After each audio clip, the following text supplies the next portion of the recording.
அண்மை செய்தி. சௌமியா அன்புமணி பதவியில் தற்போது ஸ்ரீகாந்தி நியமனம் செய்யப்பட்டிருக்கிறார். மேலும் விவரங்களோடு இணைகிறார் செய்தியாளர் சிலம்பரசன். வணக்கம் சிலம்பரசன், விவரங்கள்.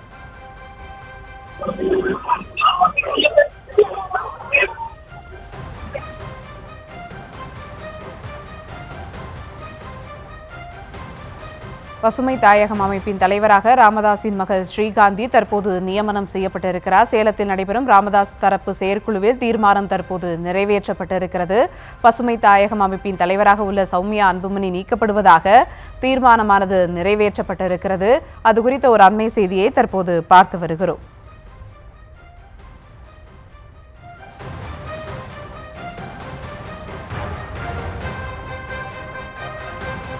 சேலத்தில் நடைபெறும் ராமதாஸ் தரப்பு செயற்குழுவில் தீர்மானம் நிறைவேற்றப்பட்டிருக்கிறது. பசுமை தாயகம் அமைப்பின் தலைவராக உள்ள சௌமியா அன்புமணி நீக்கப்படுவதாக தீர்மானம் நிறைவேற்றப்பட்டிருக்கிறது. மருமகளை பதவியிலிருந்து நீக்கிவிட்டு மகளை அதே பதவியில் நியமித்திருக்கிறார் ராமதாஸ். அது குறித்த ஒரு அண்மை செய்தியை தற்போது பார்த்து வருகிறோம். மேலும் விவரங்களோடு இணைகிறார் செய்தியாளர் சிலம்பரசன். வணக்கம் சிலம்பரசன், விவரங்கள். வணக்கம்.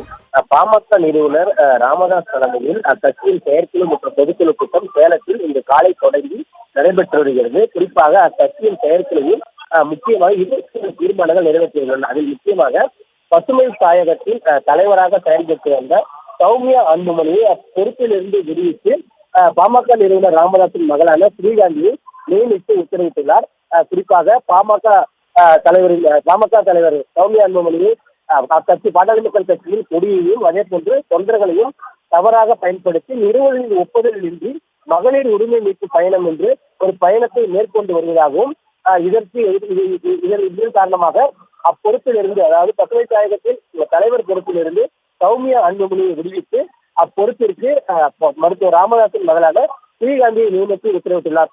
மேலும் அதே போன்று இந்த செயற்குழு கூட்டத்தில் முக்கிய தீர்மானமான வருகிற 2026 சட்டமன்ற தேர்தலில் புதுச்சேரி மற்றும் தமிழ்நாட்டில் நடைபெறக்கூடிய தேர்தலில் கூட்டணி கட்சி தலைவருடன் பேசி அந்த கூட்டணியை முன்னெடுக்கும் அதிகாரமும், அதே போன்று இந்த வேட்பாளர்கள் போட்டியிடக்கூடிய விண்ணப்பத்திற்கு ஏ மற்றும் பிபாம் ஆகியவற்றிற்கு கையெழுத்திடும் அந்த முழு அதிகாரத்தையும் இந்த செயற்குழு மருத்துவர் ராமதாஸுக்கு வழங்கியிருப்பதாகவும் தீர்மானம் மேற்கொண்டுள்ளனர். அதே போன்று மொத்தமாக 27 தீர்மானங்கள் நிறைவேற்றப்பட்டுள்ள நிலையில், அதே போன்று டெல்லியில் நடைபெற்ற உயர்நீதிமன்றத்தில் இந்த பாமக தொடர்பான வழக்கில் சிறப்பாக செயல்பட்டு வாதாடியவர்களுக்கு உள்ளிட்ட மொத்தம் 27 தீர்மானங்கள் நிறைவேற்றப்பட்டுள்ளது.